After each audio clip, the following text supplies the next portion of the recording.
Assalamualaikum warahmatullahi wabarakatuh.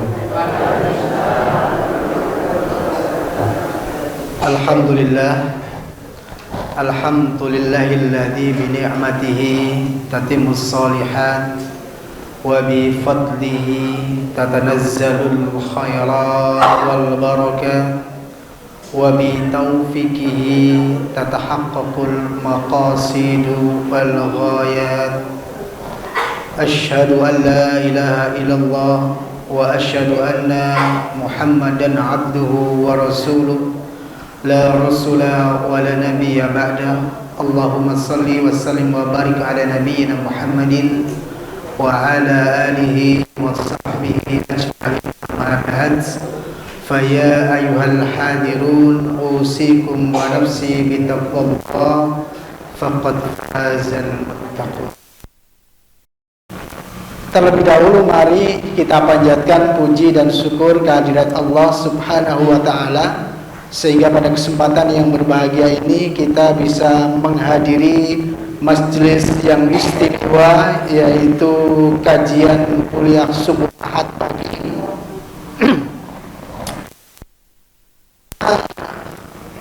Kita di kesempatan pagi ini bisa mengalahkan keinginan kita yang lain dengan keinginan kita menghadiri majelis ilmu.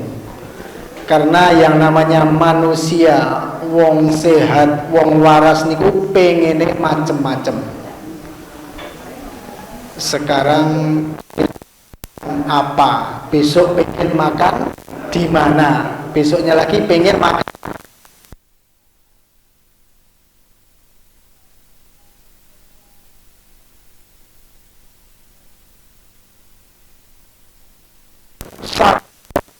Mempunyai 1000 keinginan, ya. Tetapi sebaliknya 1000 orang yang akan sehat. Nah, karena itu kita sudah mengalahkan keinginan kita yang lain, dan insya Allah hadir di majelis ilmu menjadi wasilah untuk menuju surga. Adalah jalan pintas, jalan sidatan, kita menuju surga. Biasanya bapak-bapak, ibu-ibu ini remen kalian jalan sidatan, cepat sing gelis. Nek jalane niku napa niku sing umum biasane kangelan, terus bukan jalan sing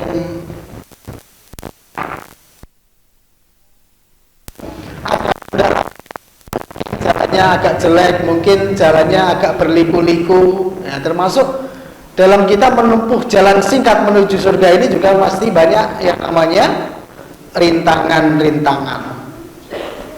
Begitu juga seperti jalan tol. Jalan tol itu kan jalan cepat, main cepat tekan goni, tetapi ternyata di jalan tol itu juga memerlukan pemikiran yang luar biasa.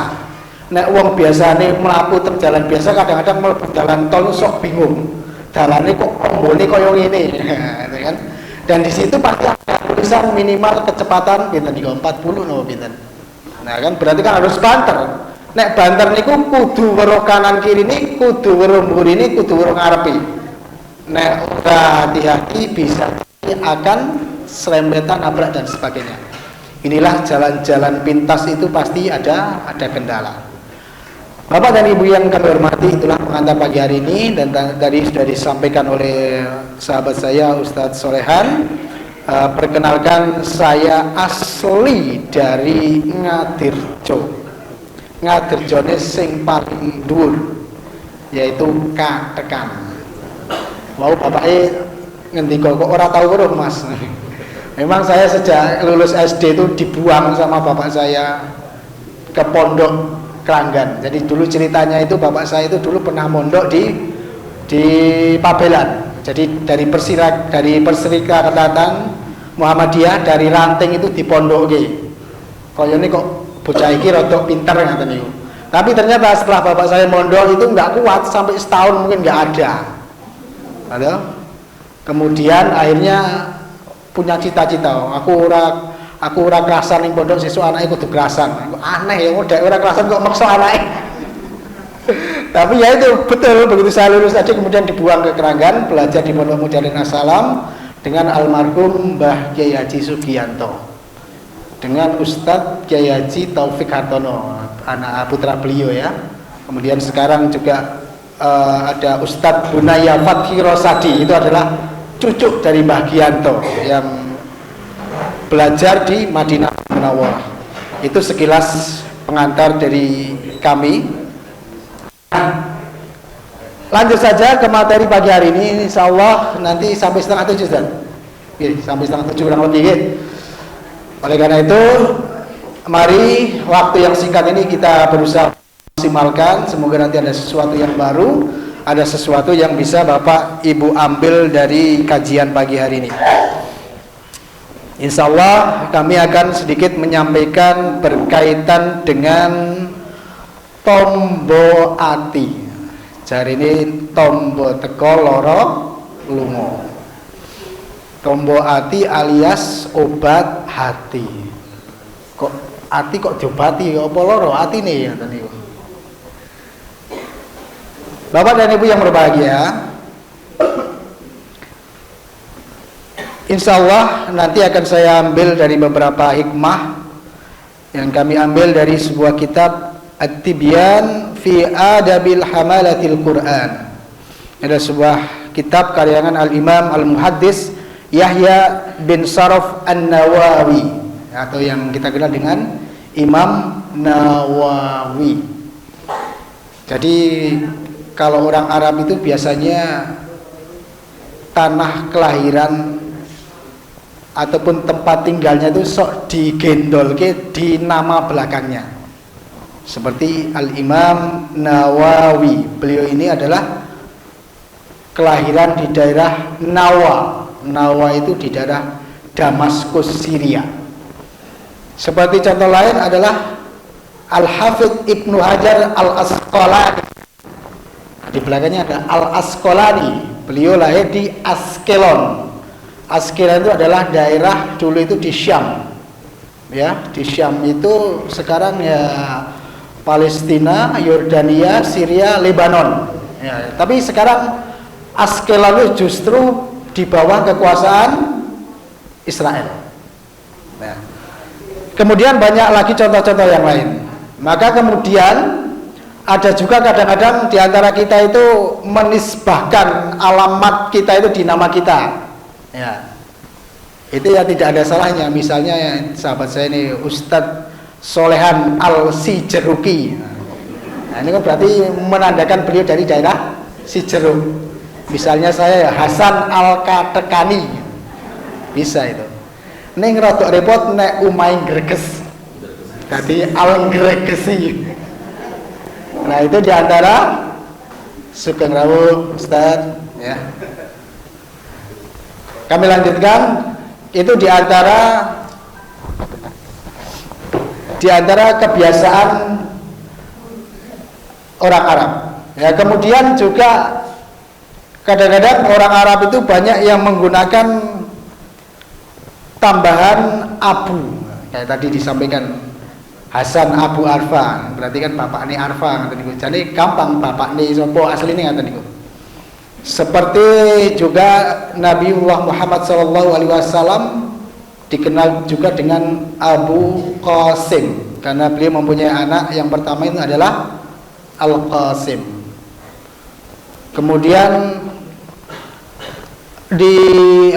selain dari anak yang kemudian dibawa oleh bapak itu juga kadang-kadang ada juga yang karena kebiasaan tertentu kemudian dinisbahkan ke namanya.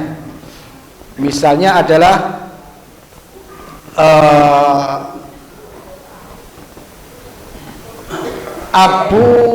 Abu Baten. Ya, ini karena mempunyai badan yang gendut, yang gemuk, maka kemudian ditelah Abu Baten, bapak weteng, itu bahasa apa nih, bahasa letterleknya. Ini adalah sahabat Tufail, ini Abu Baten.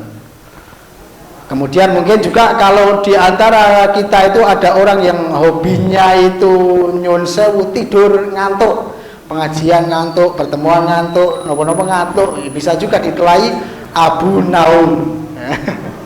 Bapaknya sing apa nama senengane turu, ya. Nek sing senengane gosok-gosok, Abu Gosok. Bapak dan Ibu yang dimuliakan Allah Subhanahu wa taala, itu di antara pengantar sebuah nama yang kadang-kadang kita dapatkan dari kebiasaan-kebiasaan orang Arab. Baik, selanjutnya kita akan memasuki tema pada kesempatan pagi hari ini yang berkaitan dengan tombo ati, yaitu obat hati. Nah, sebagaimana kita ketahui, dan ini sudah tidak asing lagi bagi kita sudah sering mendengar bahwa di dalam sebuah tubuh kita itu ada segumpal daging, ada segumpal darah, di mana Rasulullah Shallallahu Alaihi Wasallam bersabda, ala wa inna fil jasadi mudghah, ingatlah sesungguhnya dalam tubuh itu ada segumpal daging, idza salahat salahal jasadu kullu, apabila segumpal daging itu baik maka semuanya akan baik. Wa idza fasadat, apabila segumpal daging itu jelek, fasadal jasadu kullu, maka semuanya anggota badan juga semuanya akan menjadi rusak. Ala wahiyal qalb, ingatlah itulah dia qalb, bukan kolab ya, qalb, hati manusia. Maka kemudian Syekhul Islam Ibnu Taimiyah juga menegaskan bahwa amalan badan itu tidak akan diterima tanpa perantara amalan hati, karena hati adalah raja, sedangkan anggota badan ibarat prajuritnya. Bila sang raja buruk, maka buruk pula seluruh prajuritnya. Jadi ibaratnya hati kita ini raja, ratu, komandan, ya. Apa yang menjadi keinginan hati ini kemudian diperintahkan sehingga akan menyebabkan gerak tubuh dan perilaku kita. Seperti seorang raja ataupun komandan itu pasti punya prajurit, ya Pak ya. Prajurit itu tidak berani bergerak kalau tidak mendapatkan perintah dari komandannya. Ini pasukan Kokam ini nggak berani bergerak kalau tidak mendapatkan perintah dari komandan Kokamnya, dari ketua PCPM-nya, itu misalnya kan. Nah, inilah ibaratnya hati itu sebagai raja atau komandan. Jadi sebelum bergerak biasanya pasukan itu mempunyai yang namanya intelijen, mata-mata, telik sandi. Nah, itu dalam tubuh kita ya, mata kita ini, apa yang kita lihat, apa yang kita perhatikan, kemudian akan diserap di dalam hati kita, kemudian diperintahkan hati kita yang kemudian selanjutnya seluruh badan kita melaksanakan apa yang menjadi perintah hati. Nah, itulah dahsyatnya dari sebuah qalb, sebuah hati. Nah, hati itu ternyata juga ada macam-macam Bapak dan Ibu. Ada hati yang bersih, ada hati yang sehat, yaitu hati yang di dalamnya terdapat kecintaan kepada Allah Subhanahu wa taala dan tidak ada sesuatu yang membawa kepada sebuah kejahatan atau keburukan. Hatinya selalu bersih. Ini adalah hati yang sehat. Ada hati yang mati, ya. Nah, inilah yang tidak kita inginkan. Hati yang mati, hati yang kaku, hati yang keras. Nah, di antara menghidupkan hati itu ya jika kita menghadiri majelis ilmu seperti ini, ya. Karena Rasulullah Shallallahu Alaihi Wasallam pernah memberikan nasihat kepada Ali bin Abi Thalib. Beliau mengatakan, ya Ali, idza madha 'alal mu'mini arba'una sabahan wa lam yujalisil ulama'a qasa qalbuhu wa jasura 'alal kaba'ir li'anna al-ilma hayatul qalbi. Rasul pernah mengatakan, wahai Ali, jika di antara kalian melampaui 40 hari tidak berjumpa dengan ulama, dengan ustadz, dengan kiai, tidak kumpul di pengajian, majelis ilmu, majelis zikir, maka hatinya itu akan menjadi keras. Kata hati keras, Bapak Ibu. Ya. Salah satunya dengan ketika kita tidak pernah menghadiri majelis ilmu sampai 40 hari, hati kita bisa menjadi keras. Nanti kalau sudah keras bisa lama-lama menjadi mati. Karena sesungguhnya ilmu itu adalah kehidupan hati. Maka dengan hadir di majelis ilmu akan menghidupkan hati kita. Hati kita bahkan tidak menjadi keras atau kosok bali ini menjadi lembut, menjadi halus, begitu kan? Kadang-kadang wis tahu wong niku sok ana apa nggih nyeneni wong liya. Dasar orang duwe ati. Pripun perasaane kula panjenengan dikatakan seperti itu? Perasaane serik, nggih.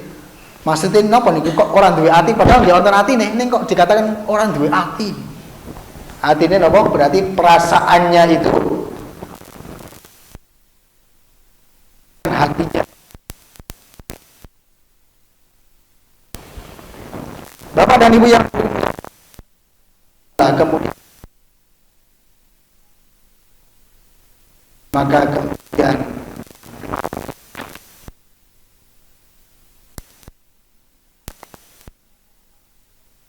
itu tidak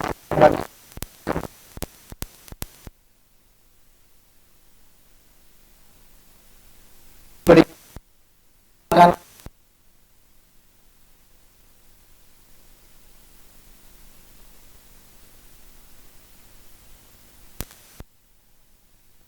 aku bagi orang-orang yang sakit itu dosisnya harus ditekan lagi, harus lebih kuat lagi.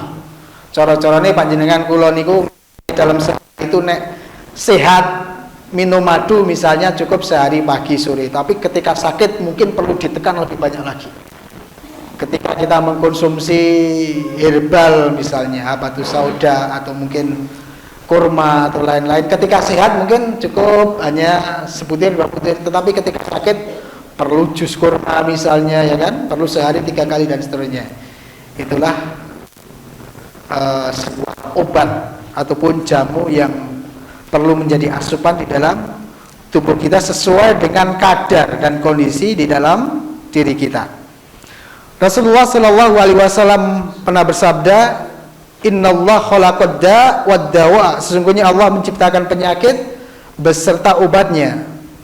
Fatadawwau wa la tatadawwau bi haram. Maka berobatlah dan jangan berobat dengan sesuatu yang haram. Maka berobatlah dengan sesuatu yang halal.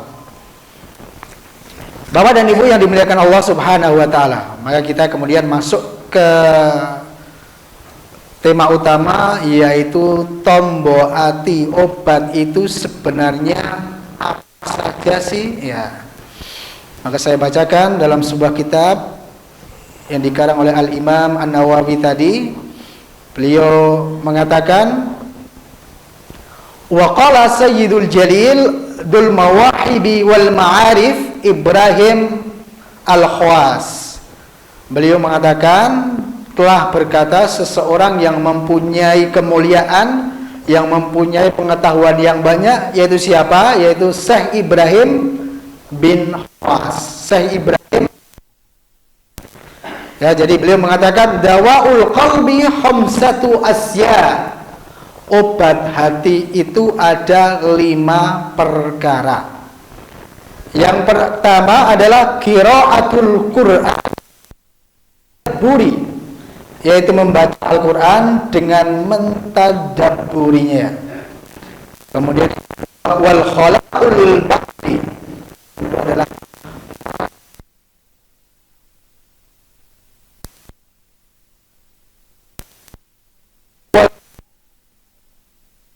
itu qiyamul lail, salat tahajud. Wa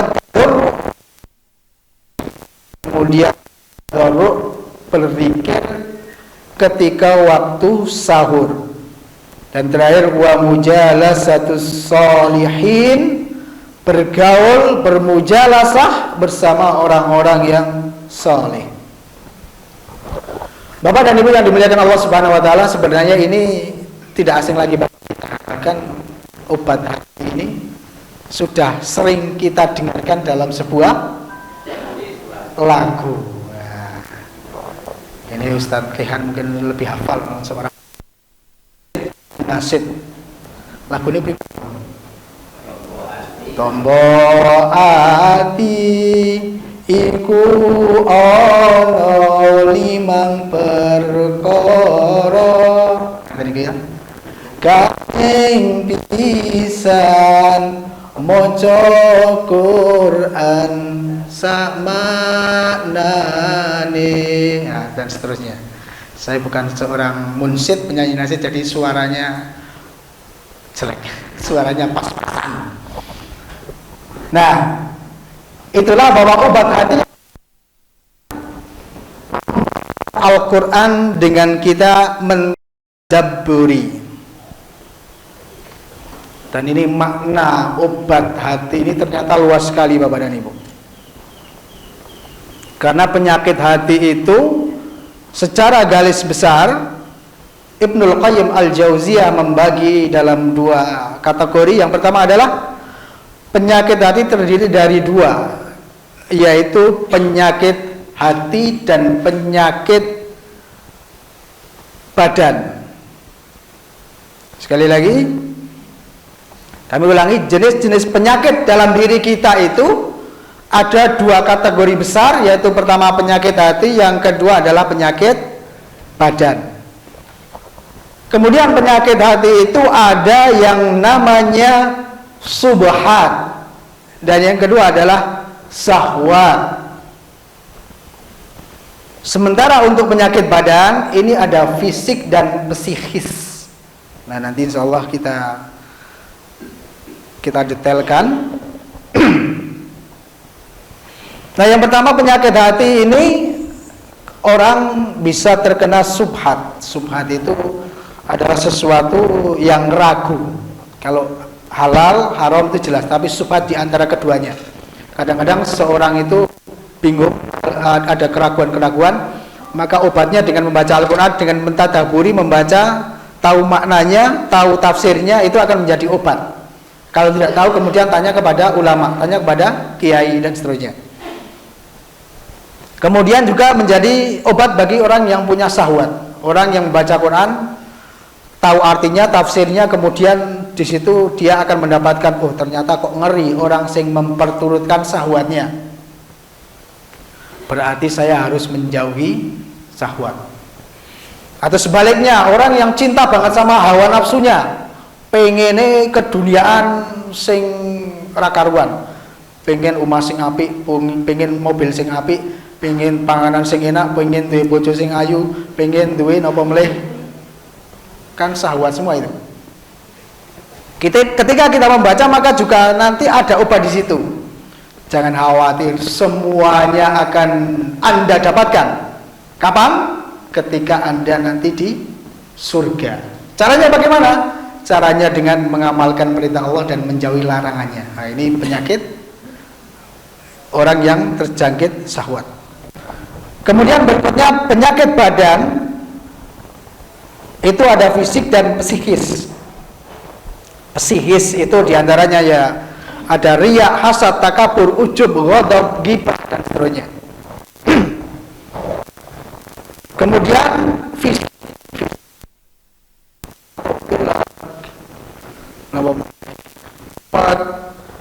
diare dan seterusnya. Al-Quran itu bisa mengobati penyakit fisik, bisa, enggak iyo, saya. Bapak dan Ibu yang dimuliakan Allah Subhanahu wa taala, ternyata bacaan Al-Quran itu juga bisa mengobati dari penyakit-penyakit yang secara fisik. Ada sebuah riwayat ketika seseorang yang terkena sengatan kalajengking kemudian membaca Al-Fatihah ya kan? Kemudian sembuh. Nah, begitu juga ada sebuah riwayat yang di situ menganjurkan kepada kita ketika kita sakit secara fisik itu kita juga bisa memanfaatkan bacaan-bacaan Al-Quran. Jadi Bapak Ibu misalnya sakit tenggorokan, itu bisa juga dengan dibacakan Al-Quran. Tenggorokan kita di sini, kemudian yang sakit itu kita pegang, kemudian kita membaca Al-Quran. Bacaannya nopo Ustaz? Ya bisa panjenengan. Nah bisa 30 juz ya kan?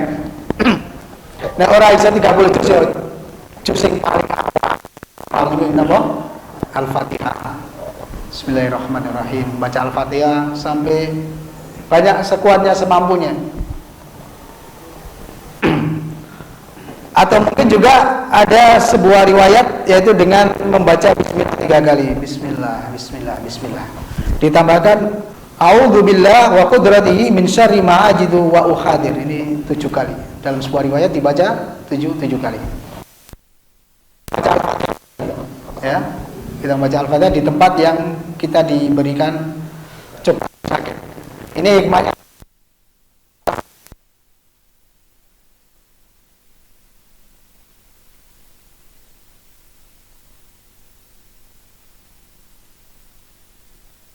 Gambar gelas kali ulo ini maksudnya apa nih?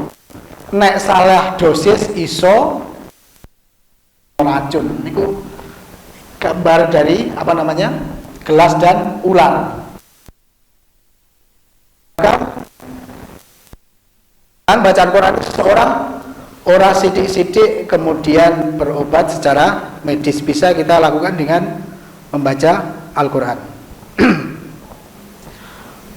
Ini bisa Bapak dan Ibu praktekkan.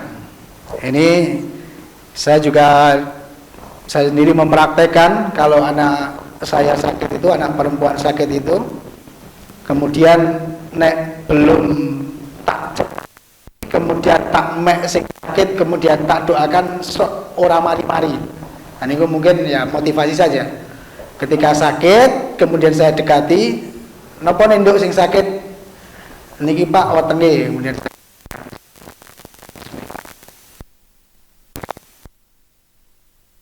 bisa lebari rada enteng. Ini barangkali juga merupakan motivasi dan juga memang ada anjuran bacaan-bacaan Al-Quran bisa menjadi penyembuh bagi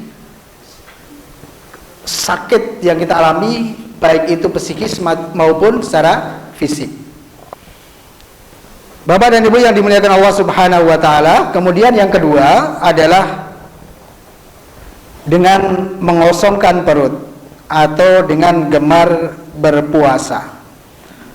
Dengan kita berpuasa ini sungguh luar biasa, bisa memberikan obat bagi penyakit yang ada dalam hati kita. Salah satunya ada sebuah hadis yang intinya ketika dikatakan kepada orang-orang pemuda, wahai pemuda ya ma'syaras sabab, wahai pemuda di antara kalian sudah mampu untuk menikah maka menikahlah. Tetapi jika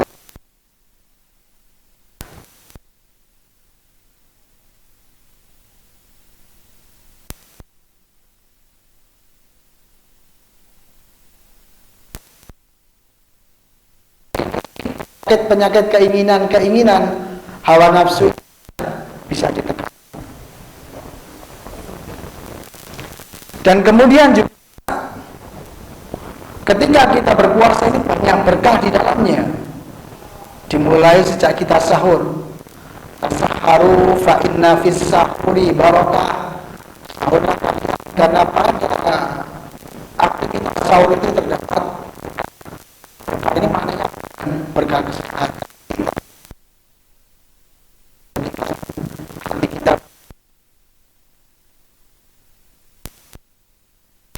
Apalagi sebentar lagi kita akan mendatangi bulan Ramadan, maka Rasulullah Shallallahu Alaihi Wasallam bersabda, "Ada Ramadan kalian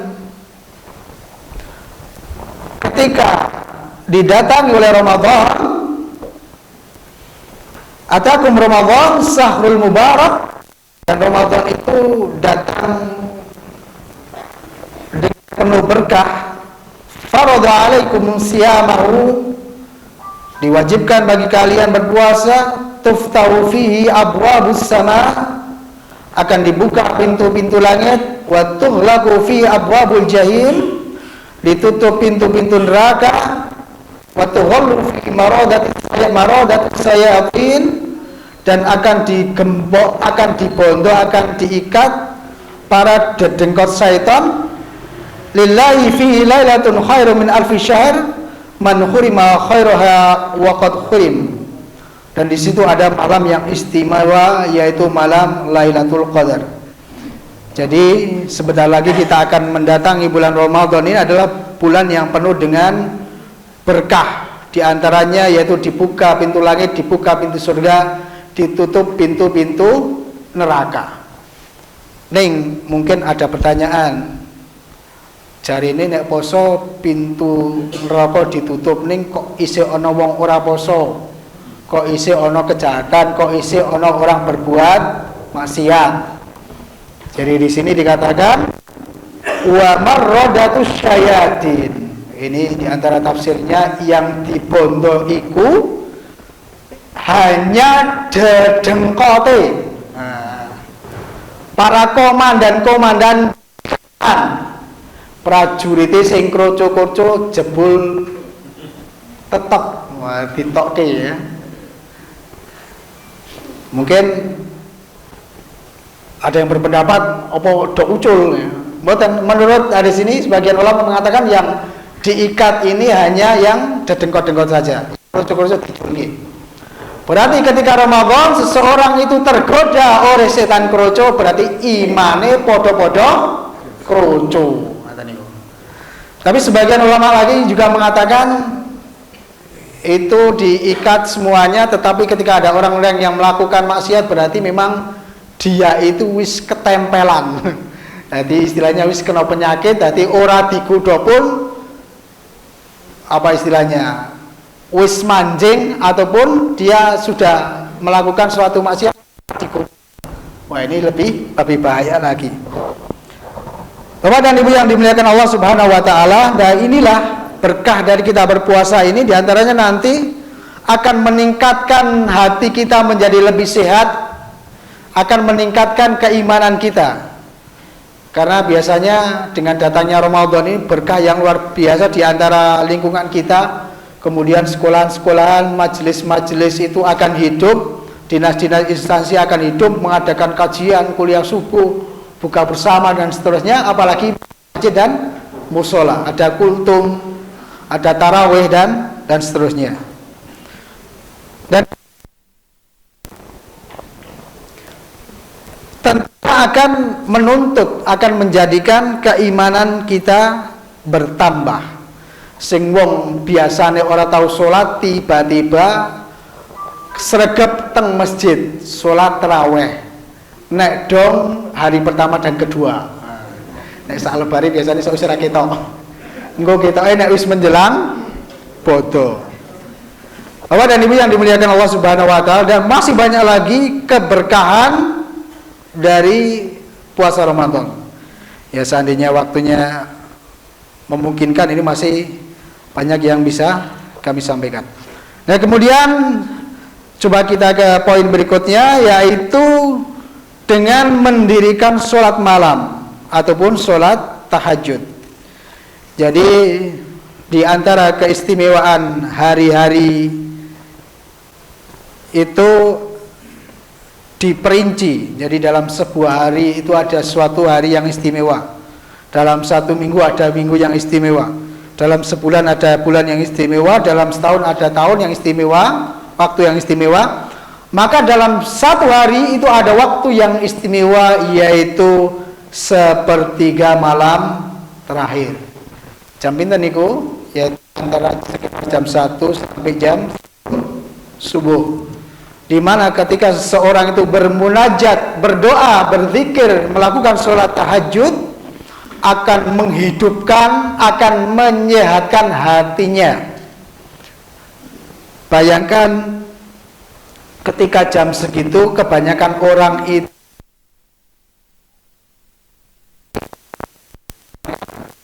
ada satu dua orang yang kepada Allah, maka dia termasuk orang yang istimewa. Dia menempuh jalur langit, menempuh jalur alternatif tadi, menempuh jalan singkat, jalan sidatan. Karena diantaranya orang-orang yang lain sedang tidur, maka dia sangat nyenyet, jadi memungkinkan dia untuk mencapai tujuan lebih. Maka Allah Subhanahu wa ta'ala berfirman, man yad'uni fa astajiba lahu, barang siapa yang berdoa kepadaku, aku akan mengabulkan. Yas'alni fa'ud, aku akan memberinya. Siapa minta ampun, maka akan aku ampuni dosa-dosanya. Keempat adalah merendahkan diri di hadapan Allah, zikir, bertadarru' di akhir malam itu, di waktu sahur. Jadi tahajud, kemudian di waktu sahur berzikir kepada Allah Subhanahu wa ta'ala. Maka Allah berfirman, wabil asharihum yastaghfirun, di waktu sahur mereka memohon ampunan kepada Allah Subhanahu wa ta'ala. Maka ini adalah termasuk orang-orang yang istimewa. Jadi Bapak Ibu, sekarang niku waktu sholat subuh jam pinten? Jam sekitar 4:10 okay? Ketika ada panggilan adzan, Allahu Akbar, Allahu Akbar, ono wong sing kemudian langsung bergegas, selimutnya langsung diklepake, kemudian langsung ambil air wudhu. Ono sing kemudian ke adzan, sik tak kemulan sedelo meneh. Ono sing kemudian tak nunggu komat. Ono sing kliwat komate. Ya kan macam-macam tingkatan keimanan seorang itu. Tetapi kemudian ketika orang sudah bangun sebelum sholat subuh, maka ini termasuk orang yang istimewa. Tadi saurunge muadzin adzan, ternyata wis tangi, wis sholat tahajud, wis sahur, wis dzikir. Nah, ini orang yang sangat langka, ini orang yang istimewa. Podo karo bapak dan ibu, ya kan? Mboten sa ado-ado niku.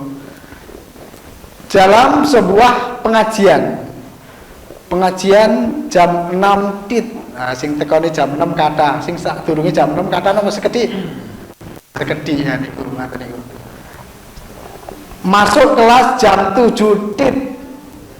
Nek masuke jam 7 tekan sekolahan jam itu ya wis biasa.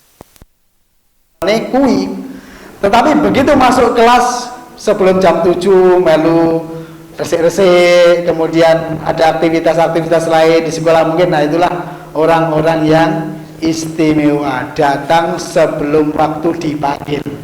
Nanti ini panjang, termasuk ketika kita membiasakan puasa, ketika sebelum waktu kita dipanggil untuk puasa wajib Ramadan tanggal 1 kita berpuasa, itu kan wajib. Nek do puasa tanggal 1 ya wis lumrah wong wajib, ya kan?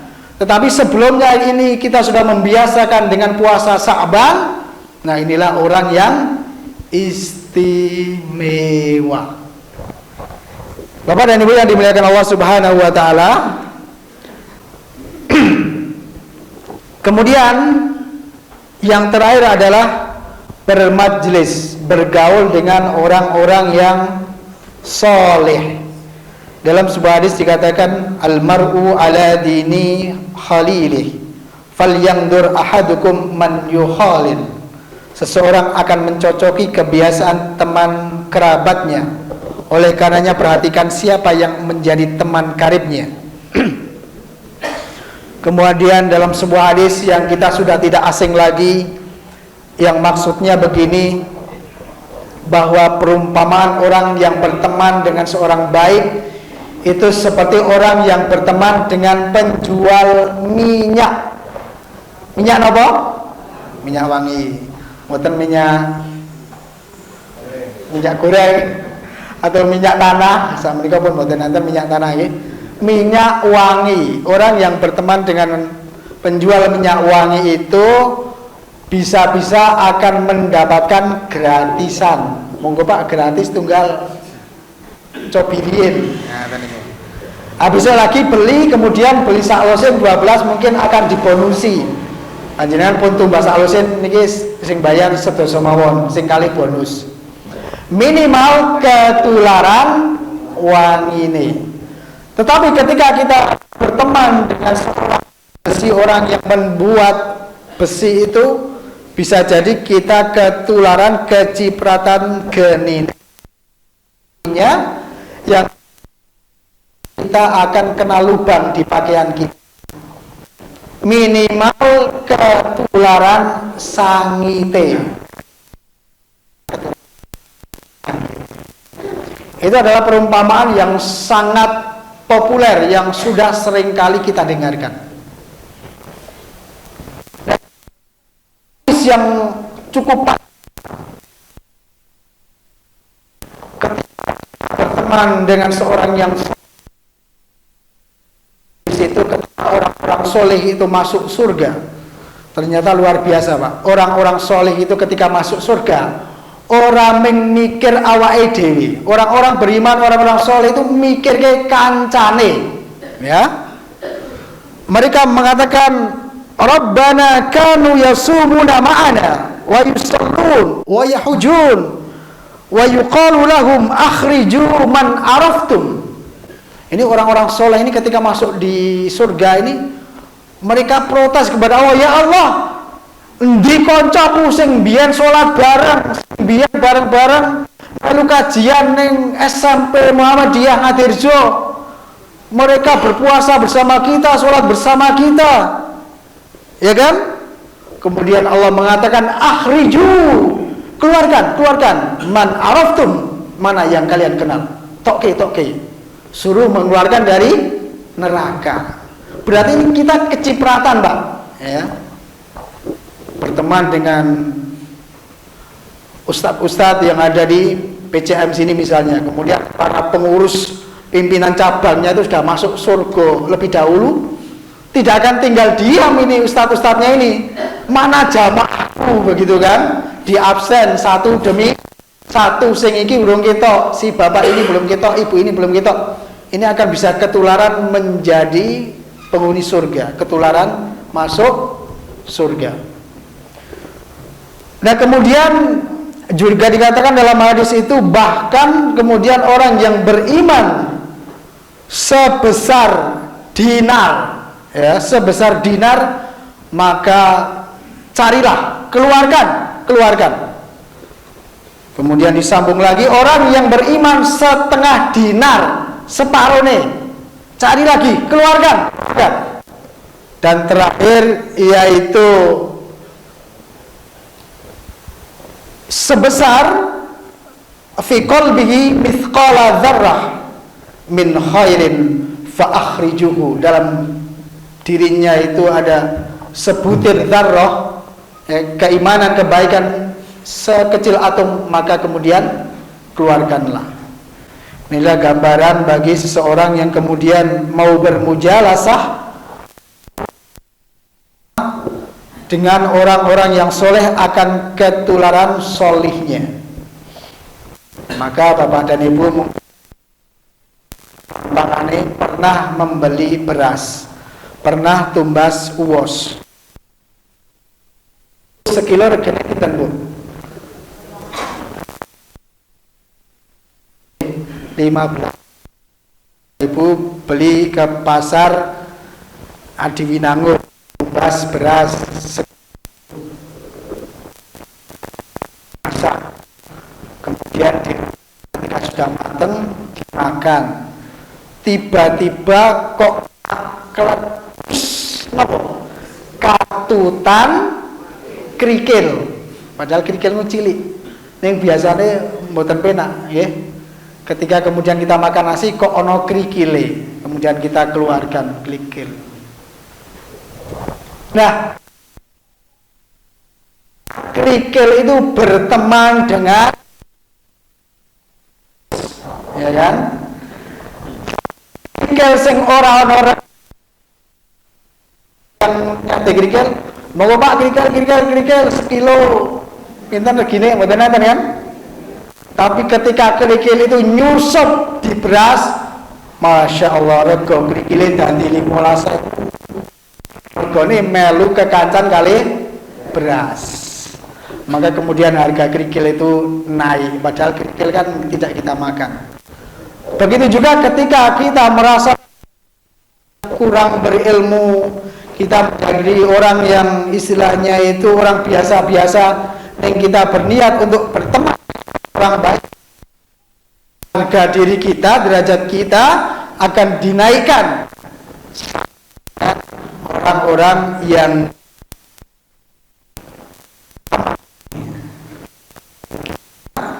kemudian bergaul. Bapak dan Ibu yang dimuliakan oleh Allah Subhanahu wa Ta'ala, itulah 5 hal yang barangkali kita sampaikan pada kesempatan kali ini obat hati sebagai tombol dan sedikit berkaitan Ramadan. Maka sungguh mari dengan puasa ya akan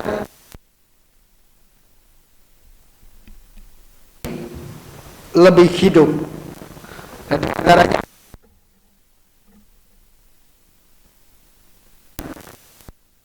kita dahulu dengan kita Sya'ban. Jadi Rasulullah Shallallahu Alaihi Wasallam itu puasa di hari-hari Sya'ban. Jadi mungkin ketika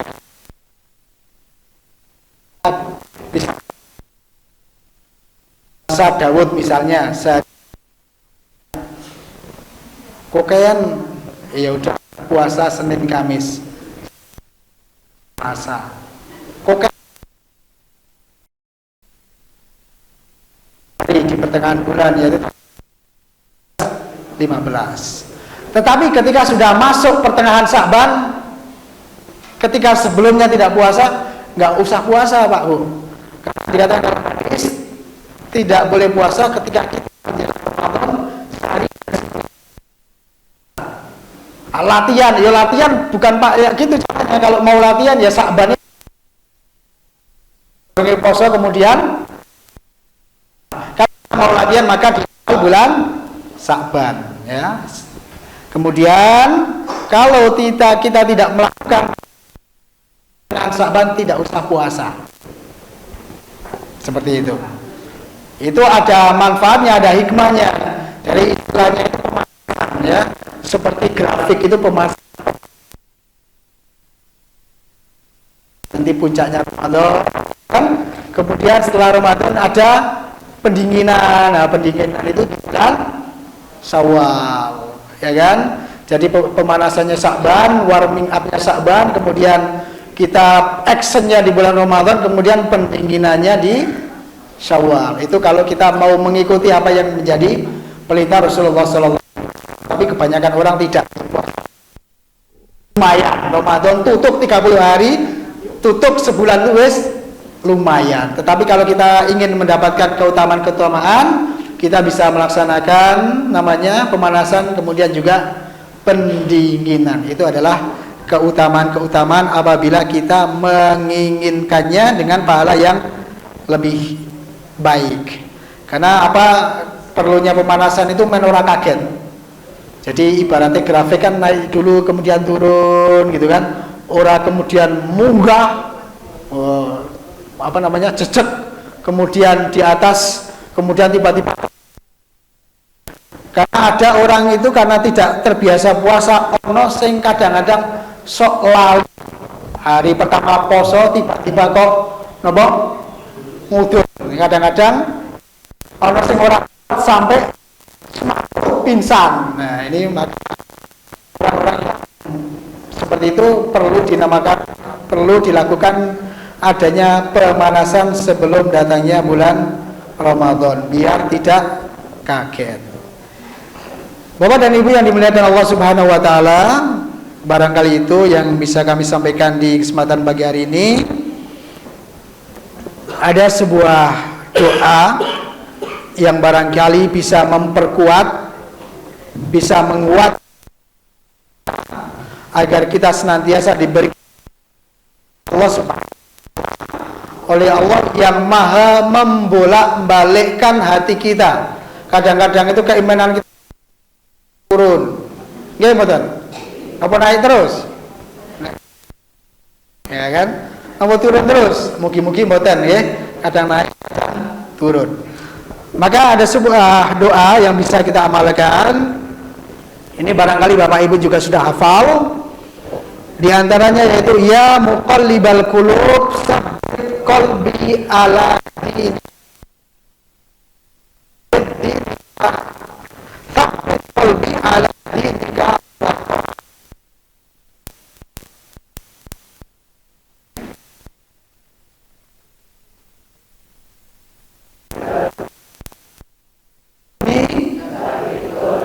Ala dinika. Ya, kemudian ada riwayat lain, Allahumma musarrifal qulub sarrif qulubana ala ta'atika. Moga saran-saran. Musarrifal qulub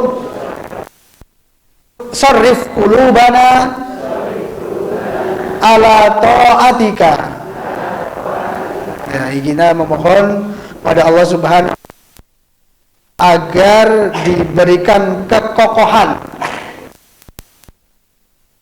dalam memegang agama dan juga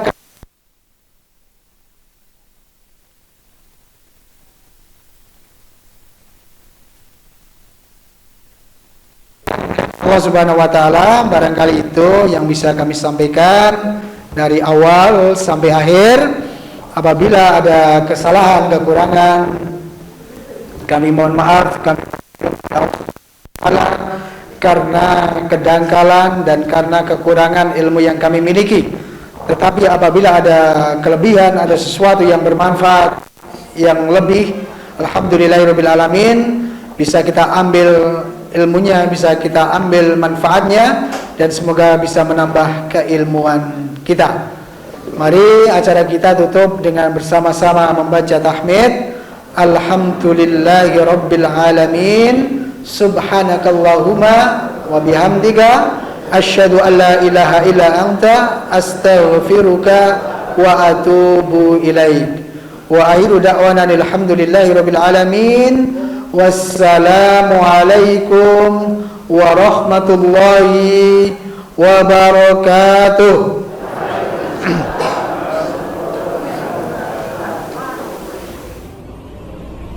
Arfa TV